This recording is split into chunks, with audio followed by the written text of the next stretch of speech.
In 1959, MGM released a film so massive, so daring, and so expensive that it changed Hollywood forever.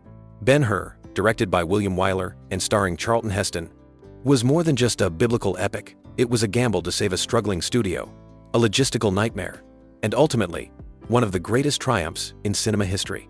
The film shattered records. It cost over $15 million to make, employed tens of thousands of extras, and swept the Academy Awards with 11 Oscars, a record that stood untouched for nearly 4 decades. But behind the spectacle was chaos, danger, and strange stories that you won't believe actually happened. From on-set accidents that nearly killed stuntmen, to secret subtexts the actors didn't even know about, to the massive cultural shadow it cast long after its release, Ben-Hur is a film full of weird, fascinating secrets. So let's dig into 10 weird facts about Ben-Hur you never knew. Fact 1. The chariot race took over a year to plan and was almost fatal. When people think of Ben-Hur, the first image that comes to mind is the legendary chariot race. 8 teams of horses, roaring wheels, thousands of extras cheering in the stands. It's still considered one of the greatest action sequences ever filmed. But what most people don't realize is how dangerous and complicated it really was. The race sequence took 5 weeks to shoot and over a year to plan. MGM built a colossal set, the largest ever constructed at the time, modeled after Rome's Circus Maximus. The track stretched 2,000 feet long and required more than 1,000 laborers to build. Over 40,000 tons of sand were imported from Mediterranean beaches just to cover it. The horses, over 80 inches total, had to be specially trained for months to run at top speed in teams of 4. Charlton Heston and Stephen Boyd, who played Masala, were trained personally by legendary stunt coordinator Yakima Kanut, who insisted that the actors actually drive their own chariots during filming. Heston later admitted that at first he could barely stay upright, but by the end he could guide a 4-horse team at full gallop, something professional stuntmen said was nearly impossible. And then came the danger. One of the stuntmen was thrown from his chariot and dragged across the track, nearly killed in front of the cameras. His accident was so spectacular, Wyler insisted it be included in the final cut. In another near miss, Heston's chariot actually flipped during rehearsals, but he managed to cling to the reins and haul himself back up. For decades, a rumor persisted that a stuntman actually died during filming, and that his death was captured in the final cut. This urban legend grew so popular that many viewers swore they could spot the moment on screen. The truth? No one died, but several men were badly injured, and the danger was very real. In the end, the chariot race became the crown jewel of Ben-Hur. But behind its spectacle was blood, sweat, and a constant sense that one wrong move could cost someone their life. It wasn't just movie magic, it was raw, real risk, captured forever on film. Fact 2. Ben-Hur was MGM's last-ditch effort to avoid bankruptcy. It's hard to imagine now, but when MGM greenlit Ben-Hur, the studio was on the verge of collapse. The late 1950 seconds had been brutal for Hollywood. Television was stealing audiences, production costs were soaring, and big-budget flops had left MGM bleeding money. Executives knew they needed a miracle, or the studio would crumble. That miracle was Ben-Hur, but it was also a massive gamble.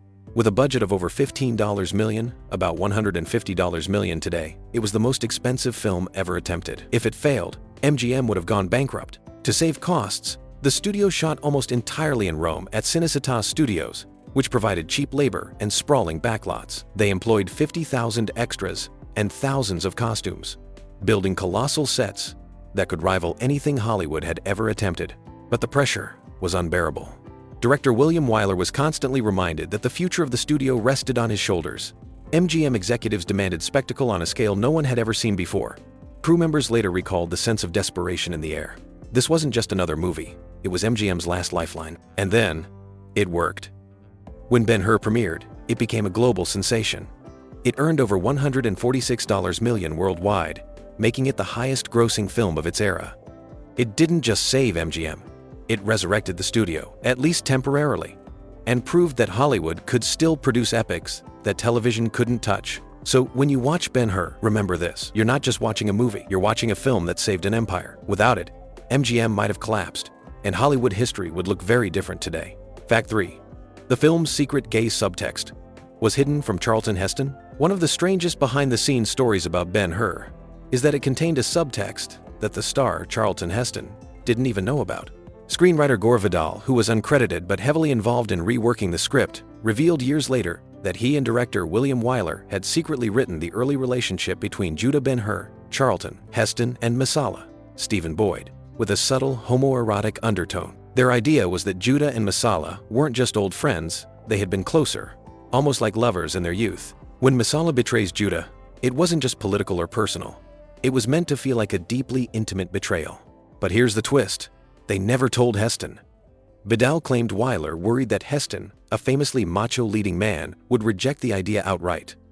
So Wyler allegedly told Stephen Boyd to play his scenes with a subtext of longing and affection, while Heston would play them straight, unaware of the hidden layer. If you watch their reunion scene now, knowing this context, it takes on a very different tone. Masala's warmth, his eagerness, and his intensity almost feel romantic, while Heston, playing it as brotherly camaraderie, seems oblivious. That contrast actually adds to the tension, though unintentionally on Heston's part. Heston, for his part, always denied this story and called Vidal a liar. But many film historians believe the subtext is definitely there. It's one of those strange, behind-the-scenes creative decisions that gives Ben-Hur an unexpected layer, and it might explain why the Judah-Masala rivalry feels so emotionally charged even decades later. Fact 4. The sea battle was filmed in a giant tank with real ships. Another jaw-dropping sequence in Ben-Hur is the naval battle, where Judah is chained as a galley slave while massive ships clash in a fiery showdown. Today, that kind of scene would be done with CGI. But in 1959, they had to build the real thing. The production constructed several full-sized Roman warships and placed them in an enormous water tank at Cinecittà Studios in Rome. The tank itself was so large it was nicknamed Lake MGM. Each ship measured nearly 200 feet and had dozens of extras chained in as rowers. But here's the weird part: the extras were actually sweating and straining because Wyler wanted authentic exhaustion. The actors were instructed to row against weighted oars, and the heat of the Italian summer made conditions inside the ships unbearable. Some extras fainted from heat stroke, and more than a few had to be carried off set. Then came the fire sequences. To simulate burning ships, the crew actually set portions of the wooden vessels on fire while stunt performers leapt into the water below. Safety precautions were minimal compared to modern standards, and several people were nearly injured when flames spread faster than expected. To create the illusion of a massive fleet, smaller scale models were also used, filmed separately and spliced into the final cut. The combination of full-scale ships, miniatures, and live stunts created a battle so realistic that many audiences in 1959 were stunned. It's easy to forget now, but the sea battle was a huge achievement, nearly as groundbreaking as the chariot race, and it proved that MGM was willing to risk everything, even its actors' safety, to achieve the epic scale they promised. Fact 5. Charlton Heston almost wasn't cast as Judah Ben-Hur. Charlton Heston is forever tied to the role of Judah Ben-Hur, but believe it or not, he wasn't MGM's first choice. In fact, he almost didn't get cast at all. The studio initially courted a wide range of leading men, including Burt Lancaster, Rock Hudson, and even Marlon Brando. Lancaster famously turned down the part because he felt the film was too religious and didn't want to be associated with biblical epics. Hudson was considered, but executives feared audiences wouldn't see him as commanding enough for the role. Brando? Too unpredictable, they thought. Enter Charlton Heston. He had already proven himself as a heroic figure in the Ten Commandments, 1956, and his rugged, statuesque presence made him a strong candidate. But Wyler wasn't immediately sold. He worried Heston might come off as too stiff for the emotional weight of Judah's journey. What changed Wyler's mind was Heston's willingness to do physical training. When he agreed to personally learn how to drive a chariot, Wyler realized he was the right man for the job. Heston himself admitted he wasn't the best actor in Hollywood, but he was determined to throw himself into the physical demands of the role. That determination paid off. Heston not only became the face of the film, but his performance won him the Academy Award for Best Actor. Ironically, all the stars who turned down the role later admitted they regretted it, because Ben-Hur became one of the most celebrated films in movie history. Fact 6. The chariot race required over 15,000 extras and a stadium the size of a modern arena. Everyone knows the chariot race is the centerpiece of Ben-Hur. It remains one of the most legendary action sequences ever filmed. But what you might not know is just how massive the logistics were. The filmmakers didn't just build a racetrack.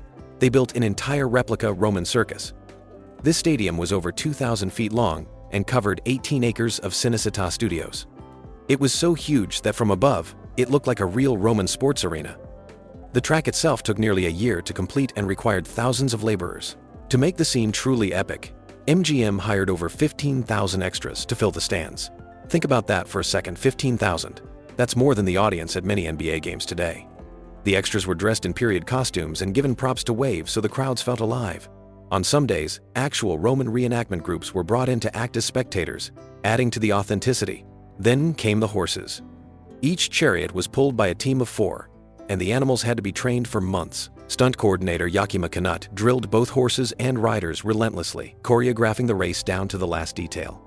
Even so, chaos was inevitable. Horses panicked, chariots tipped, and several crashes occurred during filming. Perhaps the most amazing part? Much of the race was filmed in long, uninterrupted takes. Wyler wanted audiences to feel like they were truly there, not cheated by quick edits. That's why the race still feels so thrilling today. It's not just movie magic, it's real sweat, dust, and danger captured on camera. In many ways, the chariot race wasn't just a set piece, it was an event. The kind of cinematic spectacle Hollywood has never quite replicated. Fact 7. Charlton Heston actually drove the chariot himself. Speaking of that legendary chariot race, here's a fact that blows audiences away. Charlton Heston didn't rely on a stunt double for the bulk of the sequence. He actually drove the chariot himself. At first, Heston had never so much as touched a chariot, let alone raced one. But Yakima Kanut, the stunt coordinator and a former rodeo cowboy, insisted that Heston learn. For months, Heston trained on the massive Cinecittà track, gradually working up from trotting laps to full-speed turns. Heston later admitted that the hardest part wasn't the speed, it was the steering. Each chariot had 4 horses, and the reins were heavy and exhausting to control. If you pulled too hard, you risked flipping the cart. If you were too soft, the horses would veer into another team. It took incredible physical strength and concentration to keep the chariot steady. By the time cameras rolled, Heston was comfortable enough that Wyler felt confident shooting close-ups of him during the race. That's why when you watch the sequence, it doesn't cut away, it's really Heston. Standing tall, gritting his teeth, as dust and debris fly past him. Of course, some of the most dangerous stunts like crashes and falls were handled by Kanut's team. But Heston still did enough real racing to earn bragging rights. He once joked that after making Ben-Hur, he could easily handle Los Angeles traffic because nothing on the road was scarier than 4 horses at full speed, pulling a fragile wooden cart. It's rare for a Hollywood star to do so much of their own stunt work, especially in such a high-risk sequence, and it's part of what makes the chariot race so unforgettable. You're not just watching a character, you're watching Charlton Heston himself in the thick of it. Fact 8. A stunt gone wrong created the film's most famous moment. Here's something weird. One of the most iconic moments in the chariot race wasn't planned, it was the result of a dangerous stunt gone wrong. During filming, Yakima Kanut devised a series of elaborate crashes to raise the stakes of the race. But in one take, something unexpected happened. A stuntman's chariot hit a bump, flipped forward, and nearly threw him under the hooves of the oncoming horses. Miraculously, he managed to cling to the wreckage and pull himself back up. Instead of cutting the footage, Wyler decided to keep it in. The accident added raw intensity to the scene, making it look even more life or death. In fact, audiences were so shocked by the crash that it became one of the most talked about moments in the film. Now, here's the twist. For decades, rumors circulated that it was Charlton Heston himself who nearly died in the stunt. Some even claimed Heston was dragged by the horses and narrowly survived. But in reality, it was a professional stuntman, not Heston, who performed the risky move. Heston's chariot driving was dangerous enough, but he wasn't thrown around like that. Still, the accident added something that no amount of planning could. It gave the sequence a feeling of genuine unpredictability. You're not just watching a choreographed scene, you're watching the very real possibility of disaster. That authenticity is why the chariot race continues to thrill, even more than 60 years later. Fact 9. The film nearly bankrupted MGM, but then saved it. Here's a fact that proves just how high the stakes were for Ben-Hur. When production began, MGM was in serious financial trouble.